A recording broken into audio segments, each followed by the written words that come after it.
বাজারে ২৮ কোম্পানিকে Z category করায় দরপতনে আতঙ্কিত সাধারণ বিনিয়োগকারীরা। সিদ্ধান্তে ক্ষতিগ্রস্ত এমন অভিযোগ অনেক। এক লোকের ১.৫ মাসেই ১৭ লাখ টাকা নাই, তাই ঢাকা স্টক এক্সচেঞ্জের সামনে আহাজারি করতেছে। শুনুন তার মুখ থেকে।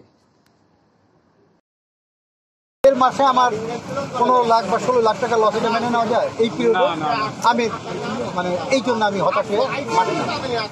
আর আজকে আপনি কি দেখলেন?